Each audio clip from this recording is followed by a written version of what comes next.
भोपाल में भी कुछ ऐसी ही खबर सामने आई है जहां मोबाइल गेमिंग के लत पर सुसाइड से हड़कंप मच गया है। 8वीं क्लास के छात्र ने मोबाइल छीनने पर फांसी लगाई है। तो देखिए, गेम के लत से जिस तरह से खबर सामने आ रही है, हर पेरेंट्स को ये कहीं ना कहीं चौकन्ना करने वाली खबर सामने आ रही है। और आपको बता दें कि अब इसी तरह की खबर भोपाल से भी सामने आई है।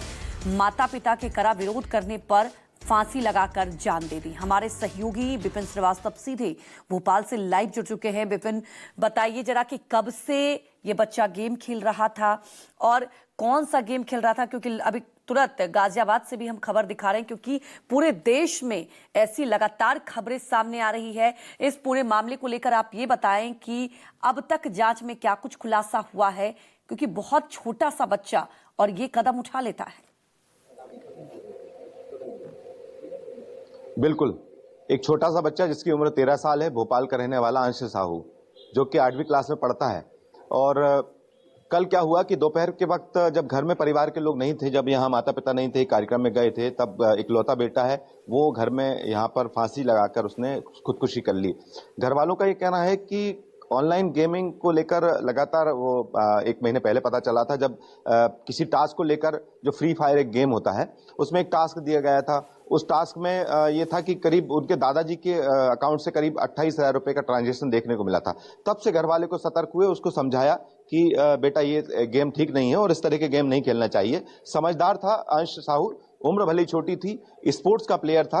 और मेरे ठीक पीछे ये घर दिख रहा है। घर में अभी चूंकि इकलौता बेटा खोना अपने आप में एक सदमा होता है, और घर के सदस्य अभी पीछे हैं जो कि अभी काफी दुखी हैं। उनके मामा जरूर हमारे साथ हैं, उनसे भी बात करेंगे। क्या नाम है आपका? ओम साहू। अच्छा ओम जी, क्या हुआ? मतलब पूरा देखिए, 13 साल का भांजा था। ये फ्री फायर गेम के चक्कर में ये सब काम हुआ। जो जिस समय हमें पता चला था 28,000 रुपए खाते से कट गए थे, उसका समझे दीदी समझ गया था।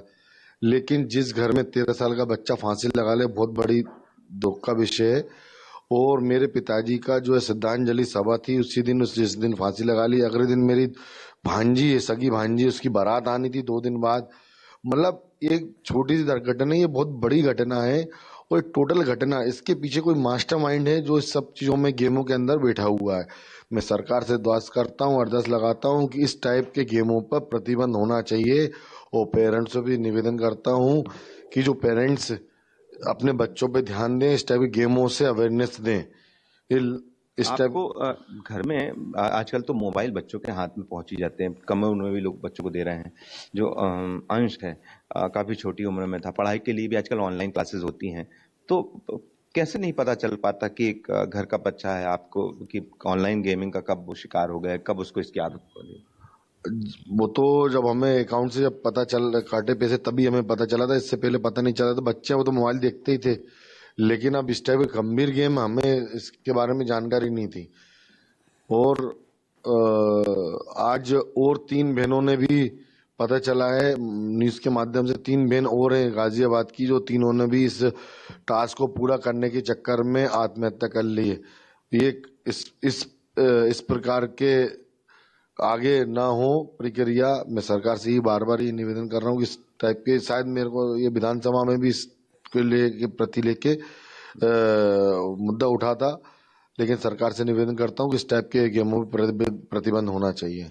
आप अंश के मामा हैं, आपको नहीं लगता है कि इकलौता आपका जो भांजा है अब वो नहीं रहा, और ऐसी स्थिति में जबकि उसकी छोटी उम्र में उसने सुसाइड करना, परिवार के सदस्य बाकी लोग तो बोलने के लिए तैयार भी नहीं है, काफी दुखी हैं, माँ और पिता, आपकी बहन जो है और जिया जी। अब आपको लगता है कि क्या होना चाहिए? देखिए, जो खोना था वो तो चला गया, बाकी लोगों को भी, बच्चों को भी इस तरह की आदतें जो मैंने वो भी बताया कि मतलब अपने जो पेरेंट्स हैं उन बच्चों पर ध्यान दें, उनको टाइम दें, उनसे चीजें समझें। बिजनेस जरूरी है, नौकरी जरूरी है, लेकिन बच्चे भी, परिवार में उनको टाइम देना भी आज की डेट में बहुत जरूरी है। मैं यही निवेदन करूंगा पेरेंट्सों से कि बच्चों को टाइम दें। और इस गेम के अंदर अगर बच्चा मोबाइल देख रहा है तो उससे पूछें कौन सा गेम खेल रहा है, क्या खेल रहा है। मतलब ऑनलाइन वाले गेम में जो है टास्क दिए जाते, इस टाइप के ना खेले, ये समझाइश देनी चाहिए बच्चों को। लेकिन अब हम नहीं दे पाए, लेकिन पता चला था, लेकिन समझ गया था। लेकिन वो पता नहीं, उसने समझ तो पिछले महीने गया था, लेकिन उसने 1 महीने बाद पता नहीं कैसे गेम में इन्वॉल्व होगा इस गेम में। अच्छा, फिर इन्वॉल्व हो गया। हाँ। कल क्या हुआ था जब घर पे कोई नहीं था, जब पता चला यहाँ पर कि आपका यहाँ पर खुदकुशी कर ली? वो तो पता चल गया था, मतलब हम लोग आए थे तो देखा तो दिख नहीं रहा है, तो उसको देखने आया तो देखने के बाद पता चला था कि अंदर उसने सुसाइड कर लिया, फांसी लगा ली। काफी दुख का वक्त है। आप दुख का तो है और ये है कि बाकी पेरेंट्स अवेयरनेस दें, मैं यही कहना चाहूंगा मैं। तो देखिए, उनके मामा हैं जो हमारे साथ थे, पीछे उनका घर है। अभी घर में फिलहाल कोई भी जो सदस्य बोलने के लिए तैयार नहीं है। मामा जरूर उनके सामने आए हैं, लेकिन इस तरह के मौके पर, जबकि जो अंश है उनके पिता यहाँ पर प्रोफेसर हैं और माँ जो है प्राइवेट स्कूल में का चलाती हैं, और घर में इकलौता बच्चा है, 13 साल की उम्र बच्चा था और काफी पढ़ाई में भी तेज था, लेकिन अचानक घर वालों का कहना है कि उसको इस तरह की लत पड़ती गई, धीरे धीरे आदत पड़ती गई ऑनलाइन गेमिंग के जरिए, जिसमें टास्क दिया जाता है। और ऐसा घर वालों का कहना है कि जब टास्क पूरा नहीं होता है तो कुछ पैसे भी अकाउंट से कटे हैं, 28,000 के आसपास के पैसे भी अकाउंट, तब जाके समझाया था। लेकिन समझाने के बाद भी इस तरह की गेमिंग के मामले बहुत सारे आ चुके हैं। मध्य प्रदेश में भी पिछले कुछ महीनों में, कुछ सालों में इस तरह के बहुत सारे मामले आए हैं, जहां 8 से 10 ऐसे केसेस आए जिन्होंने खुदकुशी की है, या फिर जो फंस गए इस पूरे गेमिंग के चलते। लेकिन अब छोटे छोटे बच्चों के हाथ में जब मोबाइल पहुंचता है तो ये स्थिति होती है कि जब भोपाल में भी एक बच्चा जिसकी उम्र 13 साल है, 8वीं क्लास का बच्चा है, स्पोर्ट्स में बहुत तेज रहा है और साथ में पढ़ाई भी बहुत अच्छी की है, लेकिन इसके बाद भी अंश साहू यहाँ पर खुदकुशी कर लेता है घर में, जब घर पे परिवार के कोई सदस्य नहीं रहते हैं। तो एक माता पिता ने एक लौते बच्चे को खोया है। जाहिर सी बात है कि बिल्कुल ऐसा विपिन, घर वालों का जो कहना, हम अभी जो बात आप कर रहे हमारे थे साथ मामा आगे से, बने रहिएगा। इसी